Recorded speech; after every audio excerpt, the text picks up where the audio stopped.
Hello, this is world record holder Twinkle Acharya. स्वागत है आपका मेरे यूट्यूब चैनल पे। आज हम लोग बात करेंगे कब्ज के बारे में। कब्ज यानी कॉन्स्टिपेशन।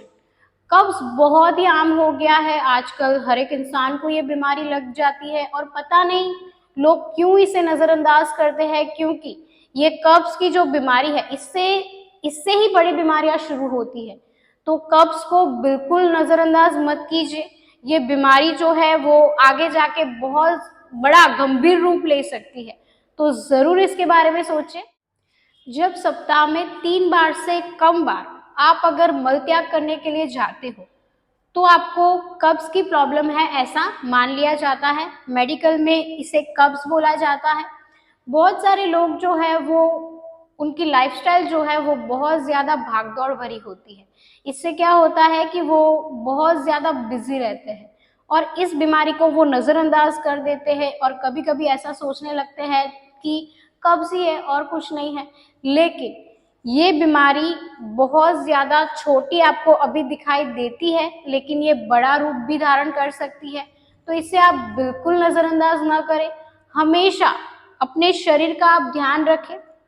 कब्ज जो होता है वो किसी भी इंसान को हो सकता है। आजकल छोटे बच्चों को भी कब्ज की बीमारी लग जाती है। छोटे बच्चे जो होते हैं वो क्या करते हैं पता है आपको? सुबह जब वो स्कूल जाते हैं, सुबह जाते वक्त वो बाथरूम नहीं जाते, स्कूल में जाकर बाथरूम जाते हैं और फिर वहां पे जाके वो लोग टीचर को ऐसा लगता है कि बच्चे बाहर चले गए, लेकिन बच्चों को प्रॉब्लम होती है कब्ज की। तो ये समस्या बचपन से ही जो शुरू हो जाती है वो बड़ा परेशान करती है। तो छोटे बच्चों में भी ये बीमारी होती है। नियमित रूप से बचपन से ही योग अभ्यास करवाया जाए, बचपन से ही कुछ बातों का ध्यान रखा जाए, तो कब्ज जैसी बीमारियां हमारे शरीर में नहीं आएगी। कब्ज में क्या होता है कि हम जो खाना खाते हैं वो पूरा डाइजेस्ट नहीं होता, पेट फुला फुला रहता है और बहुत ज्यादा इंसान परेशान हो जाता है। जब रोगी को कब्ज होता है तब क्या होता है कि उनका मल जो है वो बड़ी आंत में आने से पहले ही कठोर हो जाता है और बड़ी आंत में जो संकोचन विमोचन का कार्य जो होता है वो भी बड़ा कठिन हो जाता है। इससे क्या होता है कि आपका मल जो है वो बाहर निकलने में बहुत ज्यादा समय लेता है और कभी कभी तो गैस भी बन जाती है। तो लोग बहुत ज्यादा परेशान हो जाते हैं।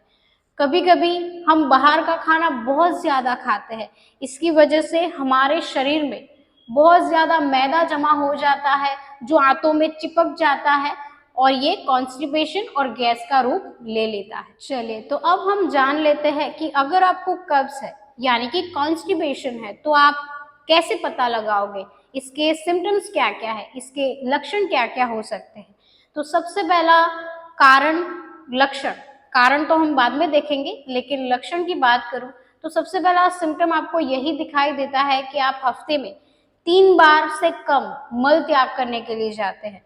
कभी कभी आपको ऐसा लगता है कि मुझे जाने की जरूरत ही नहीं है, मतलब कि प्रेशर ही नहीं आ रहा है, कुछ भी नहीं है, तो खाली टाइम वेस्ट क्यों करना, कभी कभी ऐसा लगता है।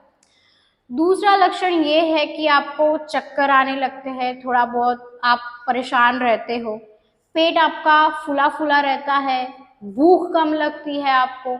कभी कभी आप मल त्याग करने के लिए जाते हैं तो वहां पर भी आपको ऐसा लगता है कि मुझे जाना ही नहीं है, क्यों मैं यहाँ पर आ गया, ऐसा भी लगता है। कभी कभी आपका जी बहुत ज्यादा मचलाता है, आंखों में बहुत ज्यादा आपको जलन महसूस होती है, चेहरे पर पिंपल्स आ जाते हैं, आपका चेहरा जो है वो बिगड़ जाता है, मतलब बहुत ज्यादा पिंपल्स आ जाते हैं, लाल निशान पड़ जाते हैं चेहरे पर, आपके बाल जो है वो भी टूटने लगते हैं।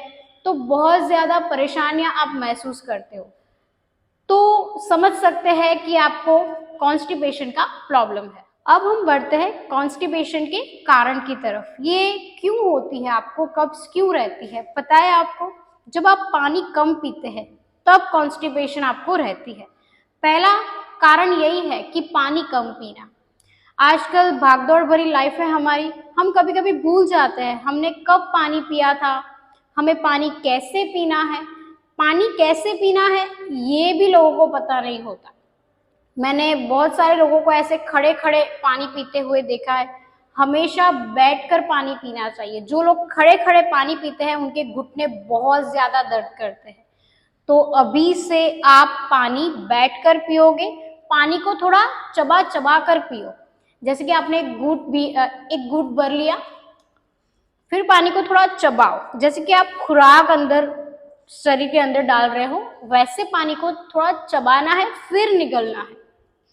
बहुत ज्यादा लोग क्या करते हैं, एक ही बार में पूरी बोतल पी जाते हैं, तो ऐसा नहीं करना है। आपने बहुत ज्यादा देखा होगा जानवरों को, कुत्तों को देखा होगा, बाघ को देखा होगा, जंगल का राजा शेर है उससे देखा होगा, वो भी पानी ऐसे पीता है, आराम से पीता है। ध्यान रखो कि जो जानवर जो है उन्हें पता है कि कैसे पानी पीना है, तो आपको तो पता ही होना चाहिए। अभी से आप पानी पीना शुरू कर दो, आराम से पियो, स्वस्थ रहोगे। दूसरा कारण ये है कि डाइट अच्छी न होना। खान पान पर लोग विशेष ध्यान नहीं देते हैं। आजकल बाहर का बहुत ज्यादा खाना हम खाते हैं, पिज्जा, बर्गर, पानी पूरी, नूडल्स बहुत ज्यादा हमारे शरीर में जाता है। इससे क्या होता है कि हमारी आंतों में मैदा चिपक जाता है, इससे हमें कॉन्स्टिपेशन की दिक्कत होती है। हम कभी कभी फाइबर कम लेते हैं अपनी डाइट में, तो इससे क्या होता है कि आपको ये दिक्कत आ जाती है। बहुत ज्यादा लोग चॉकलेट खाते हैं। चॉकलेट खाना सही है, लेकिन नियमित रूप से एक बड़ी चॉकलेट खाना ये अच्छी बात नहीं है। बहुत ज्यादा लोग टैबलेट्स लेते हैं, आयरन की टैबलेट्स लेते हैं, विटामिन की टैबलेट्स लेते हैं, बहुत ज्यादा प्रोटीन युक्त आहार भी खाते हैं, दूध बहुत ज्यादा पीते हैं बॉडी बनाने के चक्कर में। जो लोग बॉडी बनाने के चक्कर में बहुत ज्यादा खाना अपने शरीर में डालते हैं उनको कॉन्स्टिपेशन जरूर होता है। तो थोड़ा कम खाना हमें खाना है। ऐसा नहीं है कि हमें बॉडी बिल्डर बनना है तो हमें खाते ही रहना है, खाते ही रहना है। बहुत ज्यादा लोग मैंने ऐसे देखे, लाओ पिज्जा लाओ, प्रोटीन बहुत ज्यादा लाओ, चना इतना भर भर के खाते पूरी तरह से, और खाना वो लोग चबा चबा कर नहीं खाते, ऐसे मुट्ठे भर भर के खाते हैं। तो ऐसे नहीं खाना है, शांति से चबा चबा कर जमीन पर बैठकर ही आपको खाना है, तभी ये समस्या आपकी दूर होगी। तीसरा कारण ये है कि आपको गर्भावस्था में भी कभी कभी कॉन्स्टिपेशन हो जाता है, महावरी में भी हो जाता है। तो इसमें आप क्या करोगे, नियमित रूप से आपने थोड़ा डीप ब्रीदिंग करना है, बाहर का खाना थोड़ा कम खाना है। जो महिलाएं गर्भवती है वो बाहर का खाना थोड़ा कम खाए और घर का सात्विक भोजन ले, तो ये बीमारी से वो बच सकती है। चौथा कारण ये है कि आपकी बढ़ती उम्र। जी हाँ, ये बीमारी जो है वो 40 के बाद शुरू हो जाती है। 40 के बाद जो लोग अपना ध्यान नहीं रखते, यानी कि मैंने बहुत ज्यादा लोग ऐसे देखे हैं जो 40 के बाद भी हफ्ते में 3 बार बाहर खाना खाते हैं। भाई तंदूरी रोटी आने दो, पनीर सब्जी आने दो, गुलाब जामुन आने दो, ऐसा बोलते हैं। तो 40 के बाद अगर गुलाब जामुन थोड़े कम खाते हो तो अच्छा है। 40 के बाद हमें अपनी डाइट का बहुत ही ध्यान रखना है कि हमें क्या खाना चाहिए, क्या नहीं खाना चाहिए। पानी बहुत ज्यादा पीना है।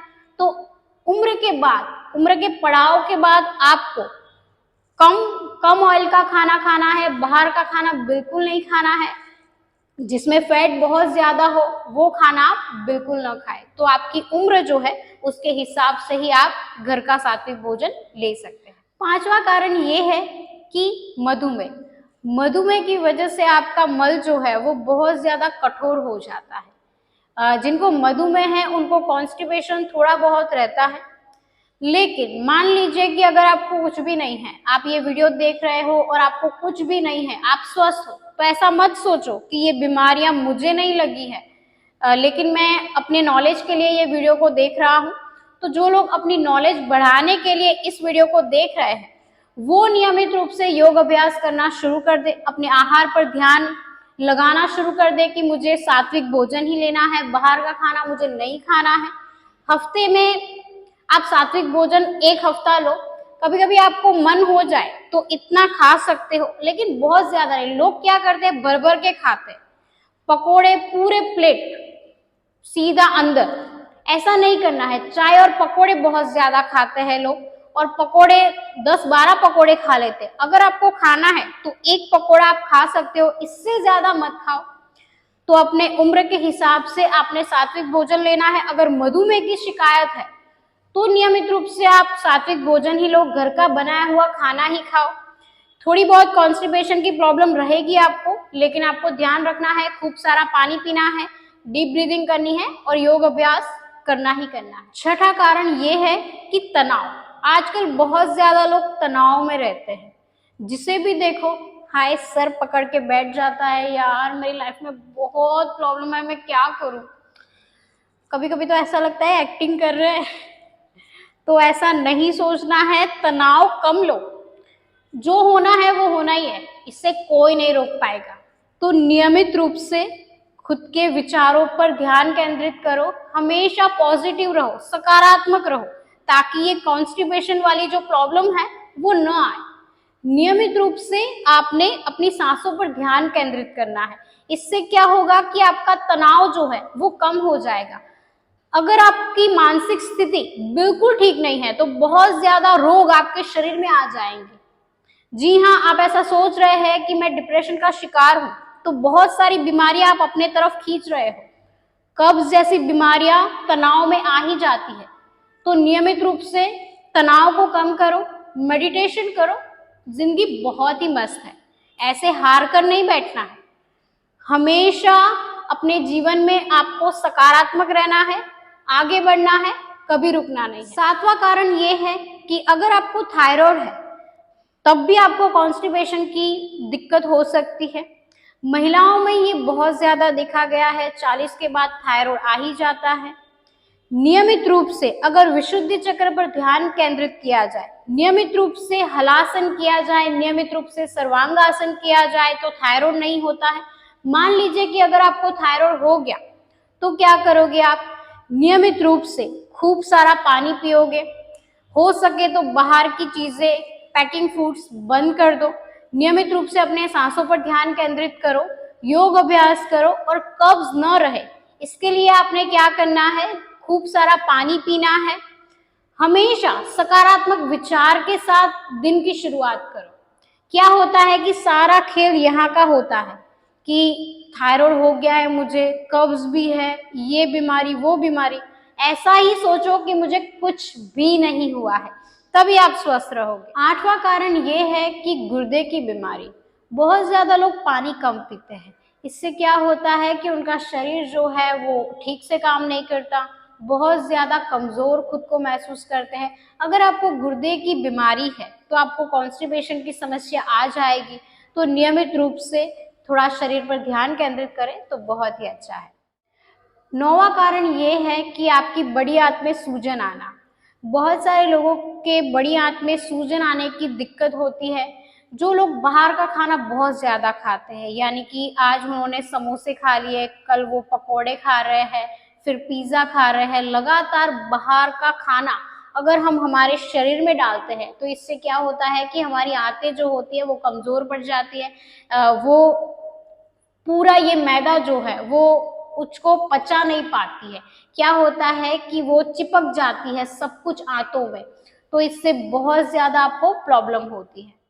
10वां कारण ये है कि एक्सरसाइज कम करना, योग अभ्यास न करना। बहुत ज्यादा लोग ऐसा सोचते हैं कि हम तो स्वस्थ है, अच्छा खाना खा रहे हैं, घी दूध लस्सी, हम तो अच्छा खाना खा रहे हैं, शरीर हमारा पहलवान है। लेकिन आपका शरीर पहलवान नहीं है। अगर आप योग अभ्यास नियमित रूप से नहीं कर रहे हैं, आप एक्सरसाइज नियमित रूप से नहीं कर रहे हैं, तो आप बिल्कुल स्वस्थ नहीं है। भले ही आप अच्छा खाना क्यों ना खा रहे हो, लगातार अगर आप बाहर का खाना बहुत ज्यादा खा रहे हो तो समझ सकते हैं कि आपकी हेल्थ ठीक नहीं है। मैंने बहुत ज्यादा लोगों को ऐसे बोलते हुए सुना है कि हम तो बाहर का खाना नहीं खाते, हम तो घर का सात्विक भोजन ही खाते हैं। लेकिन उनको जब पूछो कि आप योग अभ्यास कर रहे हो, ना जी हम तो नहीं कर रहे, हम घर का ही खाना खा रहे हैं, हम घर का काम कर रहे हैं, झाड़ू पोता सब कुछ कर रहे हैं, बर्तन मांज रहे हैं, कपड़े धो रहे हैं, सुखा रहे हैं, घर का काम हम कर रहे हैं बड़ी आसानी से। तो घर का काम आप कर रहे हो, अच्छी बात है, लेकिन योग अभ्यास की जरूरत है आपके शरीर में। आपके शरीर को योग अभ्यास की जरूरत है। तो ये बात आप बिल्कुल समझ लीजिए कि आप घर का काम कर रहे हो, इसका मतलब ये नहीं है कि आपको योग अभ्यास नहीं करना है, आपको एक्सरसाइज नहीं करनी है। नियमित रूप से आपकी दिन की शुरुआत जो है वो योग अभ्यास से होनी ही चाहिए, मेडिटेशन से होनी ही चाहिए। अब हम बढ़ते हैं आयुर्वेदिक उपचार की ओर। इसकी आयुर्वेदिक दवाई क्या है? तो नियमित रूप से आप अपने जीवन में थोड़ा बदलाव लेकर आए। नियमित रूप से सुबह जल्दी उठें। इससे क्या होगा कि आपके शरीर में बहुत ज्यादा ऊर्जा का संचार हो जाएगा। नियमित रूप से सुबह सुबह कब्ज के लिए आंवला और एलोवेरा का जूस पीना शुरू कर दो। जी हाँ, अगर नियमित रूप से आंवला और एलोवेरा का अगर आप सेवन कर रहे हो तो आपकी त्वचा जो है वो चमक जाएगी, बाल बहुत ही अच्छे हो जाएंगे, कॉन्स्टिपेशन तो चला ही जाएगा। तो नियमित रूप से आपने सुबह आंवला और एलोवेरा का जूस पी लेना है। दूसरा उपाय ये है कि आपको रात को सोने से पहले त्रिफला चूर्ण, 1 चम्मच त्रिफला चूर्ण पानी में ले लीजिए और सुबह आपका पूरा पेट साफ हो जाएगा। आप हफ्ते में 3 बार ले सकते हो त्रिफला चूर्ण को, नियमित रूप से आपको लेना। तीसरा उपाय आपने क्या करना है, सुबह सुबह आप गुनगुने पानी में थोड़ा शहद डालकर पी सकते हैं, रात को भी पी सकते हैं। आपकी दिन की शुरुआत जो है वो गुनगुने पानी से होनी चाहिए। आजकल क्या करते हैं लोग पता है आपको, फोन ही लेते, उठते ही फोन, बस इससे बहुत ज्यादा कॉन्स्टिपेशन रहती है। आजकल युवा वर्ग में इस कारण की वजह से ही कॉन्स्टिपेशन है कि आज का युवा वर्ग जो है सुबह उठते ही फोन लेकर बैठ जाता है। 1 घंटा हो गया, 2 घंटा हो गया, पता ही नहीं चलता। तो नियमित रूप से सुबह गुनगुने पानी में आप शहद डालकर पी सकते हो। इससे आपका पेट साफ हो जाएगा, बहुत ही शांति हो जाएगी, ये कब्ज की दिक्कत चली जाएगी। चौथा उपाय ये है कि आप रात को 7 या 8 मुनक्के को, जो सूखा अनार होता है ना, वो उसको हम मुनक्का बोलते हैं, तो उससे आप पानी में भिगोकर रख दीजिए और सुबह पानी के साथ ही चबा चबा कर खाइए। इससे क्या होगा कि आपका ब्लड बहुत ही अच्छा हो जाएगा, ब्लड सर्कुलेशन बहुत ही अच्छा हो जाएगा, कॉन्स्टिपेशन की प्रॉब्लम दूर हो जाएगी और आप स्वस्थ रहोगे। जिनको बहुत ज्यादा कब्ज रहती है वो क्या करेंगे, वो शुद्धि चूर्ण का सेवन कर सकते हैं या फिर उदरकल्प चूर्ण का भी सेवन कर सकते हैं। बहुत ज्यादा कॉन्स्टिपेशन रहती है वो इसका प्रयोग जरूर करें, ये आपको पतंजलि स्टोर पर मिल जाएगा। तो नियमित रूप से अगर आप इसका सेवन करते हैं तो बहुत सारे फायदे आपको मिल सकते हैं। अपनी लाइफस्टाइल में आप थोड़ा बदलाव लेकर आए। ये आयुर्वेदिक उपचार आप कर सकते हो, इसमें से 2 या 3 उपचार कर सकते हो। और अगर बहुत ज्यादा कॉन्स्टिपेशन आपको रहती है तो नियमित रूप से बाहर का खाना बिल्कुल बंद कर दो, सात्विक भोजन ही लो। अगले वीडियो में हम देखेंगे कि कब्ज के लिए कौन से योग अभ्यास करने हैं। आज के लिए इतना ही, मिलते हैं हम अगले वीडियो में, तब तक के लिए धन्यवाद।